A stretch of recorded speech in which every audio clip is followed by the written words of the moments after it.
जय हनुमान संकट मोचन नाम तिहारों, सोमवार से शनिवार शाम 7 बजे सिर्फ दंगल टीवी पर। हनुमान जी, भैरवनाथ ने तो बहुत प्रयास किया, किंतु इस त्रिकुट पर्वत ने उन्हें किसी भी प्रकार से यहाँ प्रवेश करने नहीं दिया। और तब त्रिकुट पर्वत के साहस और भक्ति से प्रसन्न होकर हमने उन्हें यह वरदान दिए। हे त्रिकुट पर्वत, अपना जीवन संकट में डालकर हमारी रक्षा की। हम आप पर अत्यंत प्रसन्न हैं, तो कहिए क्या वर चाहिए आपको? माताएं, पर्वत का जीवन तो पाषाण का जीवन है। मैंने अपने जीवन में कभी भी वात्सल्य और ममता का अनुभव नहीं किया है। इसलिए मैं चाहता हूं कि आप तीनों मेरी माता बनकर पाषाण रूप में मेरे इस पर्वत पर वास करें।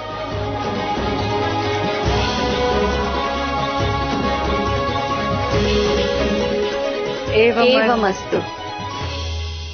सही समय आने पर हम त्रिदेवियां आपकी इच्छा अवश्य पूर्ण करेंगे। माता, अब मैं आपकी लीला समझ गया। अपने वरदान को पूर्ण करने के लिए ही आप पिंड रूप में इस पर्वत पर स्थापित हुई हैं।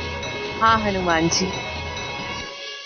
किंतु माता, मैं ये नहीं समझ पा रहा कि इस पर्वत पर तो आप स्वयं भी स्थापित हो सकती थी, तो ये कार्य आपने मुझे क्यों सौंपा? हनुमान जी, हम त्रिदेवियां स्वयं में भक्ति, शक्ति और प्रकृति का रूप है। हम स्वयं में सृष्टि है, स्वयं में ब्रह्मांड और स्वयं में संपूर्ण संसार है। इसीलिए यदि कोई हमारा भार उठा सकता है तो वो केवल आप है हनुमान जी। माता, आपने ये सौभाग्य मुझे दिया, मैं धन्य हो गया।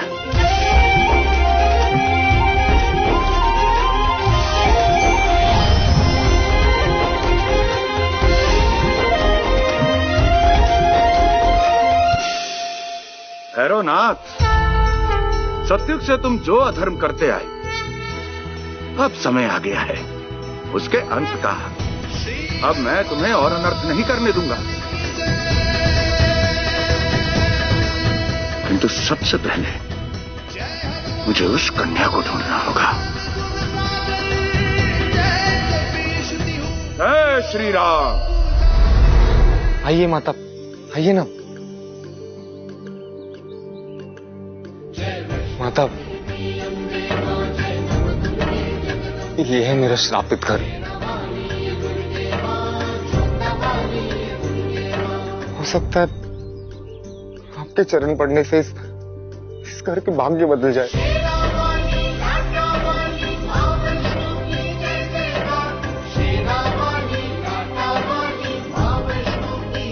ये ना माता।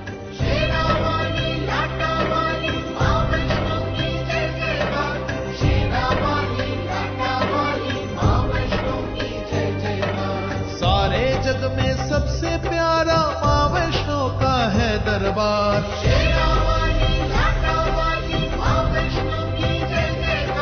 काका, आप तो पहले से इतने भाग्यशाली हैं। इतना भरा पूरा घर है आपका। माता, अजाने आपने क्या देख लिया मेरे घर में, किंतु मुझे यहाँ सिर्फ दुख और हाथ अंधकार के अतिरिक्त और कुछ नहीं दिखता। श्रीधर काका, आपका घर भक्ति और प्रेम के प्रकाश से भरा हुआ है, और संसार में भक्ति और प्रेम से भरा और कोई धन नहीं। कहाँ चले गए थे आप? मैंने आपको कहाँ नहीं ढूंढा। वह माता रानी की आप सकुशल लौटे। हाँ सुमित्रा, माता रानी का ही आशीर्वाद है। सुनी माता,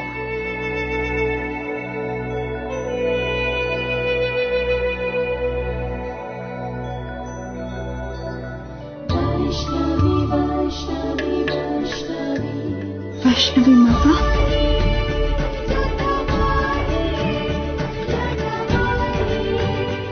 प्रणाम वैष्णवी माता।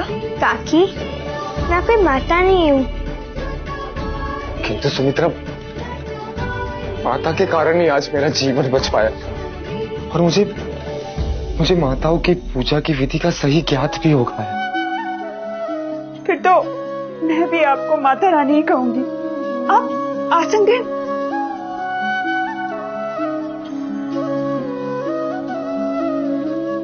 मैं आपको कहाँ बिठाऊं? हमारे घर में तो आसन भी नहीं है। काकी, स्थान तो हृदय में होना चाहिए, पर आप लोगों ने मुझे इतना ऊंचा स्थान दिया अपने हृदय में, उतना कोई नहीं दे सकता। माता बस ऐसी ही बातें करके सबका हृदय जीत लेती है।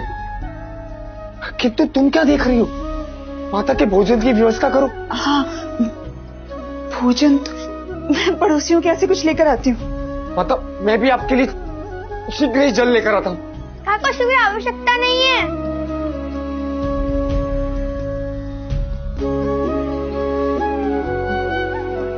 काका, इतने दुख और कष्ट में भी आप दोनों के अंदर कितना प्रेम, भक्ति और श्रद्धा है। इसका फल तो आप लोगों को मिलना ही चाहिए।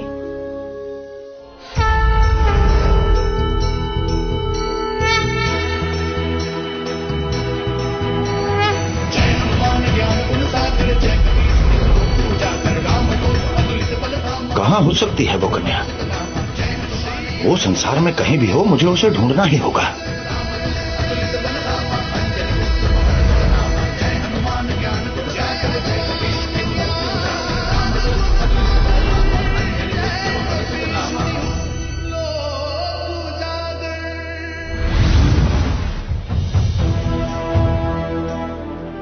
ऐसे तो बहुत देर हो जाएगी, और यदि वो भैरवनाथ मुझसे पहले उस कन्या तक पहुंच गया तो अनर्थ हो जाएगा।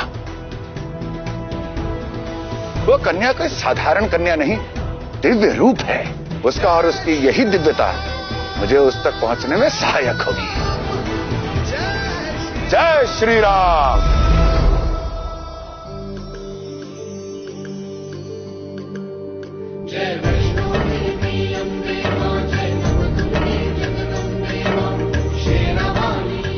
हे ज्योत, इतने प्रेम और भक्ति से भरे घर में अंधेरा क्यों है? क्यों नहीं तुम अपने प्रकाश से उनके जीवन को भर देते? घी तो तुम सदैव चलते हो, परंतु आज भक्ति से जल उठो। चलो ज्योति, चल उठो।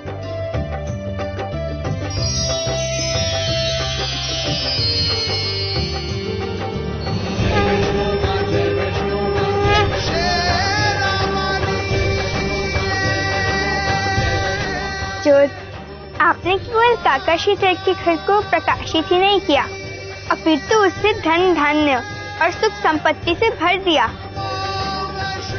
आपका कोटि कोटि धन्यवाद।